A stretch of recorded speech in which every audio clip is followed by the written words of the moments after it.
नमस्ते दोस्तों, आपका स्वागत है मेरे इस चैनल पर। तो दोस्तों आज के जो इम्पोर्टेंट टॉपिक है दोस्तों वो है आज का उत्तराखंड नदी तंत्र। उसमें से जो मोस्ट नदी है वो है अलकनंदा, जिससे कि बहुत सारे इम्पोर्टेंट क्वेश्चन बनते हैं, फैक्ट्स बनते हैं। तो शुरू करते हैं आज की इसकी वीडियो को।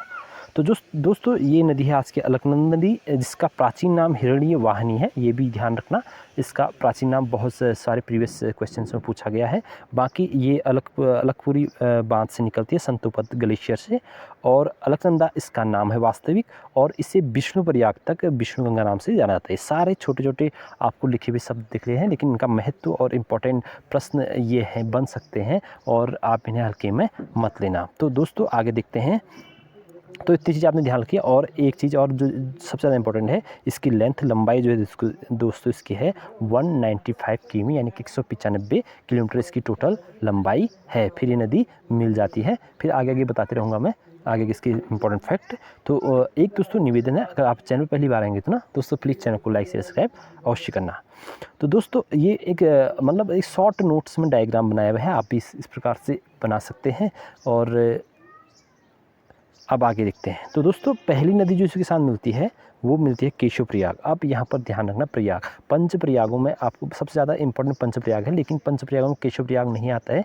लेकिन बहुत सारे प्रश्न पत्रों में पूछा जाता है कि स्टूडेंट को घुमाने के लिए पूछा जाता है कि केशव प्रयाग में कौन सी नदी का संगम अलकनंदा से होता है। तो मैंने बता दिया कौन सी नदी, सरस्वती नदी का संगम स्थल केशव प्रयाग में होता है, जो कि माड़ा से निकलती है, देवताल से। सबसे ऊँचा ताल है। तो ये अपनी इम्पोर्टेंट फैक्ट है, इसे याद रखना। इसके बाद नदी आगे को बहती है और फिर इसको बद्रीनाथ पर, ये नदी बद्रीनाथ पर आपको मिलती है। ये बद्रीनाथ पर जाकर मिलती है किससे, ऋषि गंगा से, जो कि नीलकंठ से निकलती है। बिल्कुल आपको 2-3 बार पढ़ लेना है दोस्तों, आपको अच्छे से याद हो जाएगा। ये डायग्राम मैंने बिल्कुल पहले अच्छे से याद कर लिया था, उसके बाद मैंने डायग्राम बनाते गया ऐसा डायग्राम बन गया। आपको भी एक बार याद हो जाएगा ना, तो अपने मन से कोई भी आप डायग्राम बना लो तो आपको परमानेंटली वो याद हो जाएगा। तो बद्रीनाथ में कौन सी नदी मिलती है, ऋषि गंगा नदी, जो कि नीलकंठ से आती है। अगला स्थान आता है फिर गोविंद घाट, जिसे पीपल कोटी भी कहते हैं। यहाँ पर आती है लक्ष्मण गंगा। सारे इंपॉर्टेंट दोस्तों, यानी कि इस आपसे पूछा जा सकता है, क्या पूछा जा सकता है, देखो यहाँ से पहला पूछा जा सकता है कि सरस्वती नदी का संगम किस स्थान पर होता है अलकनंदा से, पहला प्रश्न।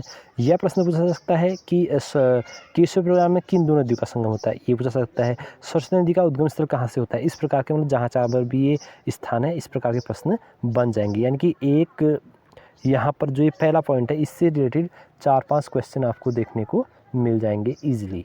तो आगे दोस्तों बद्रीनाथ है अगला, जो कि ये बद्रीनाथ में दोस्तों मैंने बताया ऋषिगंगा नदी निकलती है। गोविंद घाट से लक्ष्मण गंगा आती है, जो कि हेमकुंड से आते हुए यहाँ पर मिलती है। तो हेमकुंड से जो नदी निकलती है दोस्तों वो है आपकी लक्ष्मण गंगा, और जो कि गोविंद घाट पीपल कोठी पर मिलती है। आगे दोस्तों आगे चलते हैं।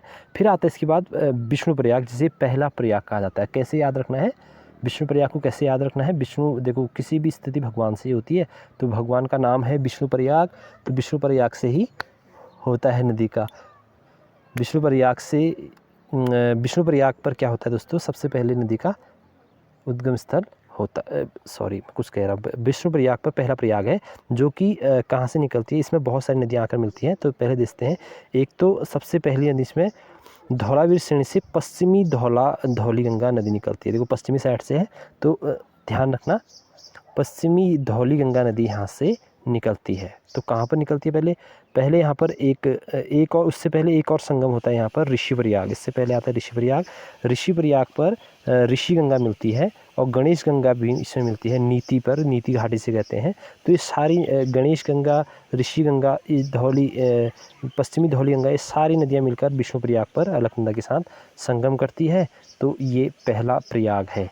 तो आप इसको बहुत इंपॉर्टेंट से याद रखना कि विष्णु प्रयाग पर जो मुख्य नदी है पश्चिमी धौली गंगा नदी मिलती है, जो कि अलकनंदा का प्रथम प्रयाग है। आगे देखते हैं दोस्तों, आगे बात करते हैं अब उसके बाद अगला आता है नंद प्रयाग। नंद प्रयाग में बड़ा छोटा सा कॉन्सेप्ट है। नंद नौ से नंद है, और नौ से नंदाकिनी नदी है, जो कि त्रिशूल पर्वत नंदा घूंटी से आती है। तीनों का नाम ही नौ से है, नंद प्रयाग, नंदाकिनी और नंदा घूंटी। ये तीनों नदी मतलब तीनों ही नौ से आता है। तो नंद प्रयाग में नंदाकिनी नदी का उद्गम, नंद प्रयाग का संगम होता है, और कहाँ से नदी निकलती है, नंदा घुघुटी से। इसको अब ये भी नंदाकुनी से जो इम्पोर्टेंट फैक्ट याद करें, इसको पानी देवताओं को नहीं चढ़ाया जाता है क्योंकि इसे क्या कहा जाता है, ये पानी मतलब अशुद्ध माना जाता है, तो इसे उनको इससे नहीं चढ़ाया जाता है भगवान को। अगला है कर्णप्रयाग दोस्तों। कर्णप्रयाग में केपी पिंडर नदी से इसमें संगम होता है और इसका भी उद्गम स्थल याद आसान करना है, पिंडर नदी से इसका संगम होता है बागेश्वर से, तो ये याद रखना। आगे चलते हैं, तो ये जो 3 प्रयाग हैं दोस्तों, ध्यान रखना, विष्णु प्रयाग, नंद प्रयाग और कर्ण प्रयाग तीनों ही चमोली में हैं। इसके अलावा जो अन्य 2 प्रयाग हैं वो अलग अलग ज़िले में हैं। तो ये इंपॉर्टेंट फैक्ट याद रखना कि कभी भी पूछ लेते हैं ऐसे प्रश्न भी, और बाकी आप समझते हुए इसको समझ रहे होंगे। आगे देखते हैं रुद्रप्रयाग। अब ये रुद्रप्रयाग ज़िले में है, जबकि इससे पहले ही ये 3 जिलों में थे।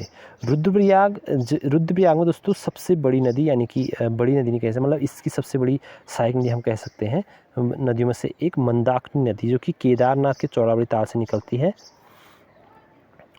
अलकनंदा से मिलने वाली सबसे बड़ी नदी है, यानी कि अलकनंदा से मिलने वाली सबसे बड़ी नदी कौन सी है? मंदाकिनी नदी, जो कि केदार ताल की चौड़ावड़ी ताल से निकलती है और जो कि रुद्रप्रयाग में निकलती है।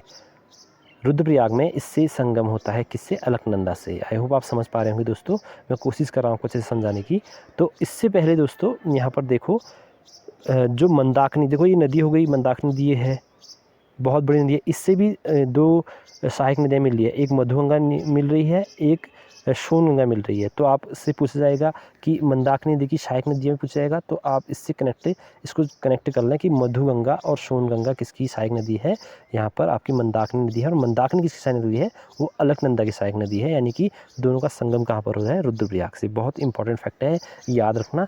अगर पूछे कि अलकनंदा से मिलने वाली सबसे बड़ी सहायक नदी कौन सी है, तो आपको पता होना चाहिए कौन सी है, आपकी मंदाकिनी नदी। आगे देखते हैं, अगला स्थान है देवप्रयाग। सबसे इसे शिरोमणि कहा जाता है, मतलब यहाँ से ही इसके बाद ये नदी क्या बन जाती है? गंगा नदी बन जाती है। तो दोस्तों इसकी जो सबसे बड़ी नदी है वो है भागीरथी। इसमें भागीरथी और विलंगना नदी का संगम होता है आपका गणेश प्रयाग में, और ये दोनों नदियाँ मिलकर संगम करती है अलकनंदा से देवप्रयाग में। तो इसके बाद इसे गंगा नाम से जाना जाता है, और गंगा मुख्यतः कौन सी नदी है? भागीरथी नदी है, जो कि आपको यहाँ पर दिख रही होगी। तो दोस्तों ये है, यहाँ से आगे हम प्रत्येक एक और जो नदी है उनको कनेक्ट करेंगे, यानी कि उनको समझाएंगे। बाकी यहाँ पर देखो, भिलंगा नदी से भी और 2 नदी निकलती है, दूध गंगा नदी, बाल गंगा नदी, गौरी नदी। ये सारी नदियाँ भिलंगना की सहायक नदियाँ हैं। ये मिलती है पहले भागीरथी से, और दोनों भागीरथी नदी बन जाती है। फिर उसके बाद ये दोनों नदियाँ मिलकर किससे मिलती है? अलकनंदा से। अलकनंदा के बाद ये कौन से स्थान पर मिलती है? ये सबसे ज़्यादा इंपॉर्टेंट है, देवप्रयाग पर। तो देवप्रयाग, यानी कि यहाँ से यहाँ तक इसकी लेंथ कितनी है? 195 किमी यहाँ तक है, देवप्रयाग तक, यानी कि संतोपत ग्लेशियर से देवप्रयाग तक जो इसकी है वो आपकी क्या है? 195 किमी इसकी लेंथ है। तो दोस्तों ये थी आज की इस वीडियो, आई होप आपको पसंद आएगी। छोटा सा इसको मैंने छोटे से मिनट्स में इसको कन्वर्ट कर रखा है, आई होप आपको पसंद आएगी होगी। इसी प्रकार से आप एक बार बना लें, अपने खुद से डायग्राम बनाएं, खुद से डायग्राम बनाने से आपको बहुत ज़्यादा मदद मिलेगी। फिर मिलेंगे एक नेक्स्ट वीडियो में, तब तक के लिए आपका धन्यवाद और शुक्रिया। और अगर चैनल पर पहली बार आएंगे दोस्तों, प्लीज़ चैनल को लाइक सब्सक्राइब अवश्य करना।